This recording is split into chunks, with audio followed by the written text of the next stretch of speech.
രഞ്ജിത്തിന് എനിക്കൊരു സഹോദര തുല്യനാണ്. എനിക്കെപ്പോഴും എന്നെ വളരെ ഭദ്രൻ ചേട്ടൻ എന്നല്ലാതെ പുള്ളി വിളിക്കില്ല. ഈ പുള്ളിക്കാരൻ്റെ എൻ്റെ ഒരു കാഴ്ചപ്പാടിൽ പുള്ളിയിൽ അങ്ങനെ ഒരു സ്വഭാവമുള്ളതായിട്ടൊന്നും എനിക്ക് നേരത്തെ തോന്നിയിരുന്നില്ല. പക്ഷേ ഇത് വളരെ ഞെട്ടിക്കുന്ന ഒരു വാർത്തയാണ് പെട്ടെന്ന് കേട്ടത്.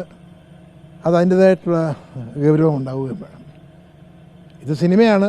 ഇങ്ങനത്തെ കാര്യങ്ങളൊക്കെ സ്വാഭാവികമായിട്ടും ഒക്കെ സംഭവിക്കാൻ ചാൻസും ഉണ്ട്. അതവിടെ ഇരിക്കട്ടെ. പക്ഷേ പുള്ളി ഇരിക്കുന്ന സ്ഥാനമാണ് പ്രശ്നം.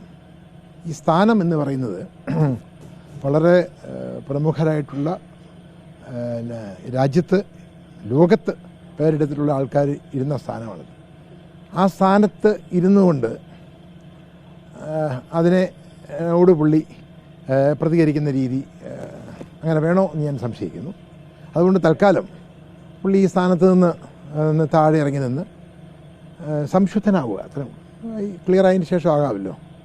അപ്പം അതിനുവേണ്ടി നമ്മുടെ സാംസ്കാരിക മന്ത്രി ഈ തൊടുത്ത് വിടുന്ന ചില വാക്കുകൾ വളരെ ശോചനീയമാണ്.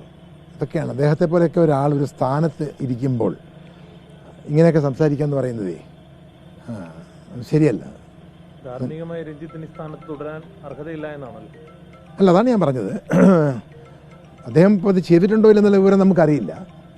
പക്ഷെ തൽക്കാലം ഇങ്ങനൊരു സ്ഥാനത്തിരിക്കുന്നത് കൊണ്ട്, ഇപ്പം കേവലം ഒരു സംവിധായകൻ തിരക്കഥാകൃത്ത് മാത്രമല്ല, ഇങ്ങനൊരു സ്ഥാനത്തിരിക്കുന്നത് കൊണ്ട് അദ്ദേഹം ഒന്ന് താഴെ നിൽക്കണം എന്നുള്ളതാണ്. കാരണം ആ സ്ഥാനത്തിൻ്റെ ആ ഒരു പൊസിഷൻ്റെ ഗൗരവം കൂടെ നമ്മളൊന്ന് മാനിക്കണം. അതുകൊണ്ട് എനിക്ക് തോന്നുന്നു രഞ്ജിത്ത് താഴെ ഇറങ്ങി നിന്നിട്ട് ഒന്ന് സംശുദ്ധി വരുത്തിയതിന് ശേഷം അതൊക്കെ വന്നോട്ടെ, കുഴപ്പമൊന്നുമില്ലല്ലോ. രഞ്ജിത്തിന്റെ ഒരു ആരോപണമാണ്, അതിലും ഗ്രാവിറ്റി കൂടിയ കാര്യങ്ങളാണ് ഈ റിപ്പോർട്ടിലുള്ളത്. ഓക്കെ. അപ്പോൾ ഈ മേഖലയിൽ ഇത്തരത്തിലുള്ള വിഷയങ്ങൾ സജീവമായി അതിൽ ചർച്ചയിലുണ്ട്. അതിലും പുറത്തു പറയാത്തത് കൊണ്ട് മാത്രമാണ് ഇതൊന്നും ഇപ്പോഴും പുറത്തേക്ക് വരാത്തത്. ഒരു സമഗ്രമായ മാറ്റം ആവശ്യമുണ്ട്. അല്ല, ഇതെന്നാന്നറിയോ, ഇപ്പം ഞാൻ ഇഫക്റ്റീവായിട്ട് സിനിമ ചെയ്തുകൊണ്ടിരുന്നൊരു കാലമുണ്ടായിരുന്നു. അപ്പം ആ കാലത്ത് ഇതൊക്കെ ഇങ്ങനെ ഈ തെളിഞ്ഞും പറഞ്ഞുമൊക്കെ അവിടെ ഇവിടെയൊക്കെ നടക്കുന്നതായിട്ടൊക്കെ നമുക്ക് കാണാം, അല്ലെങ്കിൽ കേൾക്കുന്നുമുണ്ടായിരുന്നു. പക്ഷേ ഇതൊക്കെ അന്ന് ഒക്കെ ഇതുണ്ടായിരുന്നു, അന്ന് ഇതിനേക്കാൾ പേ പിടിച്ചൊരു കാലമായിരുന്നു എന്ന് പറഞ്ഞാൽ അതിനോട് ഞാൻ യോജിക്കില്ല. കാരണം അങ്ങനെയൊന്നും ഞാൻ എൻ്റെ സിനിമകളിൽ അങ്ങനെയൊന്നും ഞാൻ കണ്ടിട്ടില്ല. ഈ കാലഘട്ടത്തിൽ അത് നടക്കുന്നുണ്ടാവാം, ഉണ്ടാവാതിരിക്കാം. അതുകൊണ്ടൊരു ഈ പറഞ്ഞ പോലെ തന്നെ ഒരു ശുദ്ധികലശം ഇതിനകത്ത് ആവശ്യമാണ് എന്നുള്ളതിന് സംശയമൊന്നുമില്ല. സിനിമാ മന്ത്രി രഞ്ജിത്തിനെ സംരക്ഷിക്കുന്നു, സർക്കാർ സംരക്ഷിക്കുന്നു എന്നൊരു തോന്നൽ പൊതുജനങ്ങൾക്ക് സിനിമാക്കർക്കിടയിലും ഉണ്ടോ?